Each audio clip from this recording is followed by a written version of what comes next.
Hello. ഇന്നേ നമുക്ക് എളുപ്പത്തിലൊരു കപ്പപ്പുഴുക്ക് ഉണ്ടാക്കി നോക്കിയാലോ?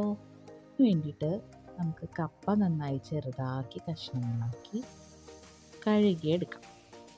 എന്നിട്ടൊരു കുക്കറിലിട്ട് ആവശ്യത്തിന് വെള്ളവും ഉപ്പും മഞ്ഞൾപ്പൊടിയും ചേർത്തിട്ട് അടച്ചു വയ്ക്കാം. 2 വിസിൽ വരുന്നത് വരെ നമുക്ക് വേവിച്ചെടുക്കാം. വെന്ത് വന്ന കപ്പയിൽ നിന്ന് കൂടുതലുള്ള വെള്ളം നമുക്ക് ഊറ്റിക്കളയാം.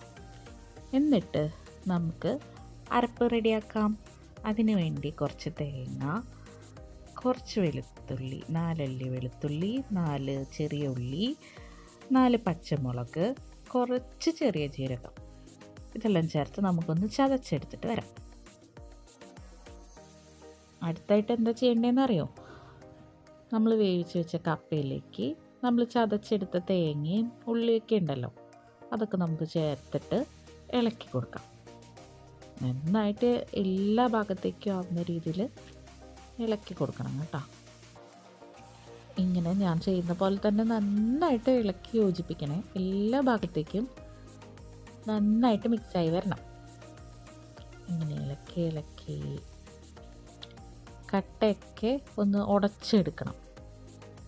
കണ്ടോ, ഇതുപോലെ കുത്തി കുത്തി കഷ്ണങ്ങളായിട്ടുള്ളതൊക്കെ ഒന്ന് ഉടച്ചെടുത്ത് കഴിഞ്ഞാൽ കുറച്ച് നല്ല ടേസ്റ്റ് കിട്ടും.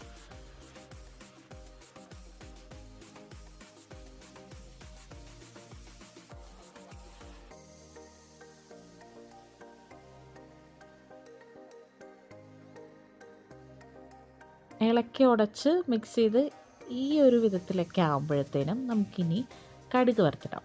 അതിന് വേണ്ടിയിട്ട് 2 ടീസ്പൂൺ വെളിച്ചെണ്ണ ഒരു പാനിൽ നമുക്ക് ചൂടാക്കിയെടുക്കാം. ചൂടായിട്ട് വരുമ്പോൾ കുറച്ച് കടുക്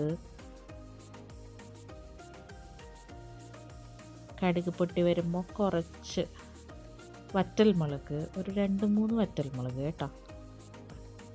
പിന്നെ കുറച്ച് കറിവേപ്പിലയും കൂടെ ചേർത്തിട്ട് നമുക്കൊന്ന് ചൂടാക്കിയെടുക്കാം. കരിഞ്ഞു പോകരുത്, ചൂടായി വന്നാൽ മതി.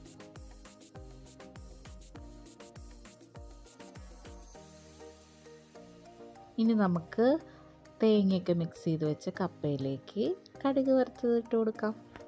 അപ്പം നമ്മുടെ കപ്പപ്പുഴുക്ക് ഇവിടെ റെഡി ആയിട്ടുണ്ട്.